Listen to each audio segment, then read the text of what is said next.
Assalamualaikum warahmatullahi wabarakatuh. Sebelumnya perkenalkan, nama saya Nafia Safitri, Prodi Hukum Tata Negara dari kelas Politik B. Nah, kemarin saya hadir dalam persidangan dan sekarang akan menjelaskan dan membawa kasus yang menarik lah untuk dijelaskan kembali. Nah, ini terkait dengan sengketa waris dalam satu keluarga. Dan ini terkait dengan kasus anak angkat ya. Nah, anak angkatnya ini bernama Nova. Jadi si Nova ini menggugat lah, merasa dirinya ini merasa punya hak atas waris tersebut karena dia pikir bahwa dirinya telah diangkat menjadi anak dan dianggap sebagai anak kandung lah, dari biaya pendidikan, makan itu dibiayai oleh orang tua angkatnya ini. Jadi dia merasa bahwa dia punya hak waris dalam situ. Nah, namun pihak tergugat ini seperti saudara-saudara kandung ya sebagai pewaris itu menolak bahkan beralasan anak angkat itu tidak berhak mendapat hak waris kecuali ada hibah atau pesan lah sebelum pewaris ini yang asli ini selama hidupnya itu memberikan hibah atau wasiat gitu, bahwa si anak angkat ini mendapatkan hak waris begitu. Dalam sidang itu hadirlah saksi ahli yang menjelaskan bahwa anak angkat itu memang tidak mendapatkan hak ahli warisnya. Namun dan dibantu kan nah, setelah ahli waris ini menjelaskan bahwa anak angkat ini memang tidak punya hak untuk mendapatkan hak waris itu, namun beliau juga memberikan penjelasan bahwa bisa diberi bagian melalui wasiat wajibah maksimal 1/3 dari harta peninggalan. Nah, begitu terang beliau. Jadi karena semua pihak ini masih keluarga, jadi yang saya lihat suasananya di pengadilan itu cukup tegang gitu. Akhirnya hakim memberikan saran bijak lah, menyelesaikan lewat mediasi atau damai di luar pengadilan, karena ini masih pihak keluarga nih dua-duanya gitu. Bisa juga dibantu pengacara supaya tidak merusak hubungan keluarga. Dan ya, kasus seperti ini menurut saya jadi pelajaran penting lah untuk kita, bahwa sengketa waris itu bukan hanya soal siapa yang berhak atas harta, tapi juga bagaimana menjaga hubungan keluarga itu tetap harmonis, karena hukum itu boleh mengatur hak, tapi hanya hati yang bisa menjaga harmonis. Baik teman-teman semuanya, tadi saya sudah mengulas kembali terkait sengketa waris ya, yang saya hadiri di persidangan Pengadilan Negeri Palangkaraya. Sudah saya jelaskan kembali, dan sekarang saya akan membahas bagaimana sih tahapan proses peradilan persidangan perdata. Nah, di sini ada 10. Akan saya tampilkan fotonya di sini. Nah, bagaimana sih prosesnya persidangan perdata ini? Jadi bisa dilihat teman-teman, prosesnya itu dimulai dari pendaftaran gugatan sampai akhir bisa dilakukannya eksekusi putusan oleh hakim.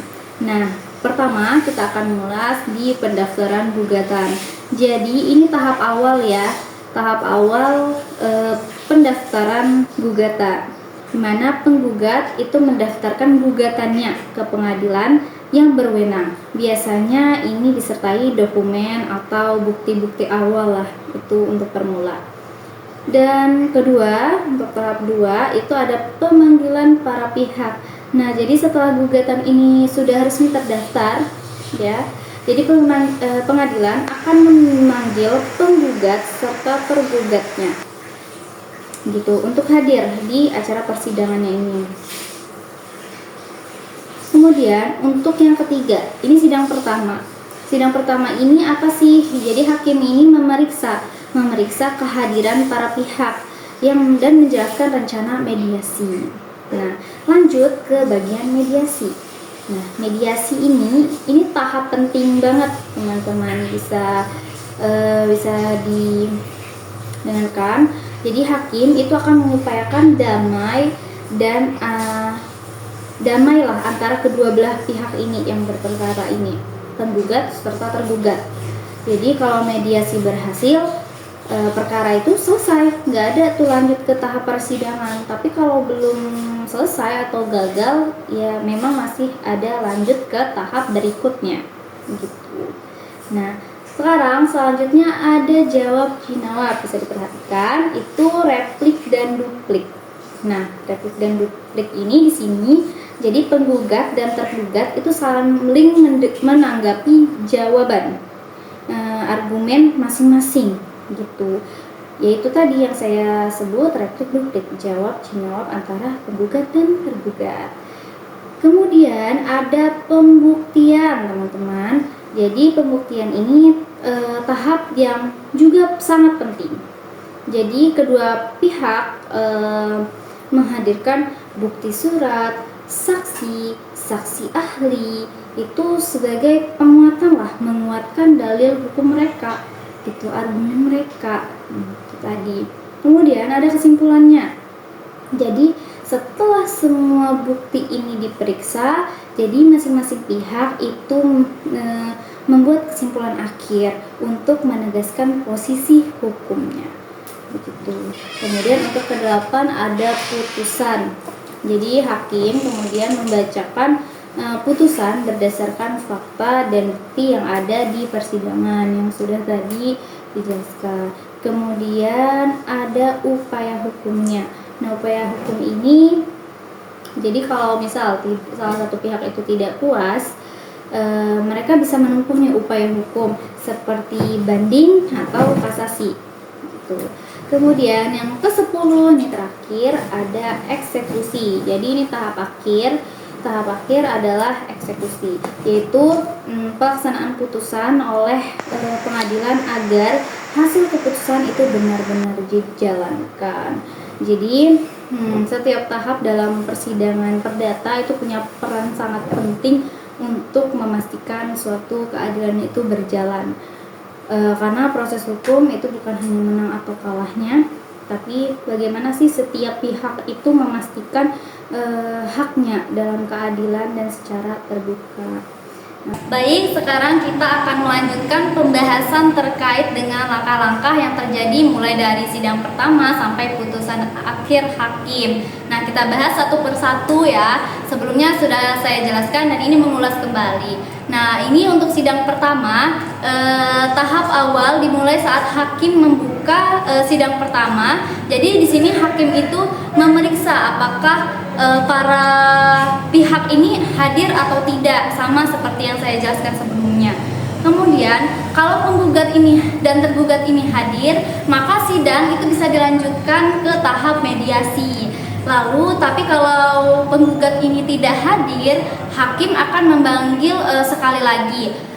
Jika setelah dipanggil dengan patut namun tidak hadir juga, maka gugatannya gugur sesuai pasal 124 HIR.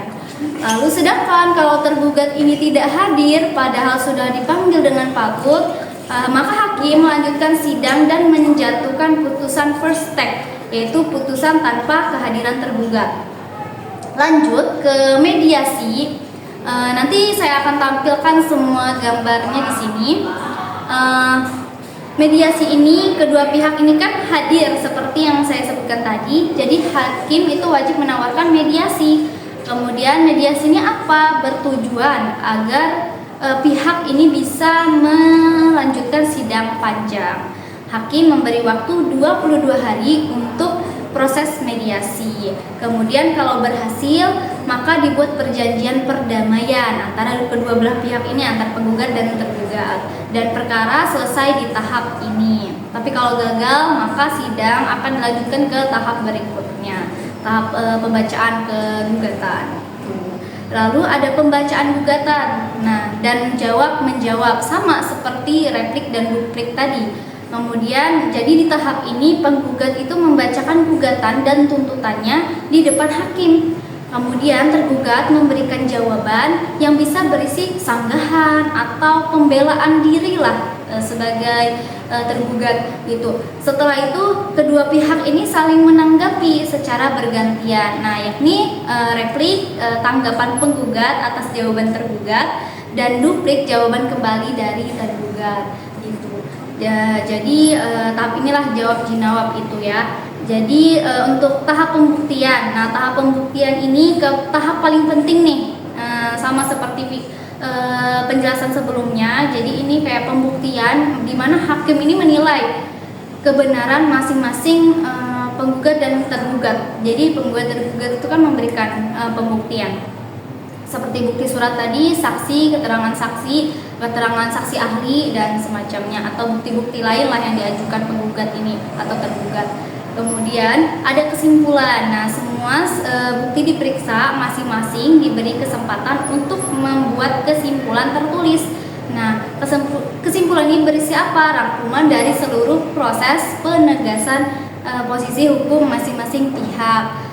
Kemudian ada putusan hakim. Nah, jadi putusan hakim ini mempertimbangkan nih bukti dan argumen yang sudah dilihat tadi. Nah, bisa putusan itu bisa berbentuk gugatan dikabulkan seluruhnya atau sebagian. Nah, sebagiannya first take tadi.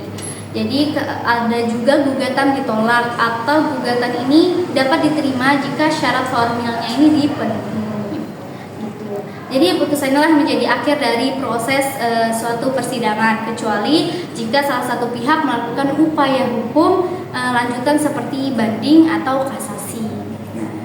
Jadi alur perkara perdata di pengadilan memiliki tahapan yang teratur dan juga tentunya sistematis.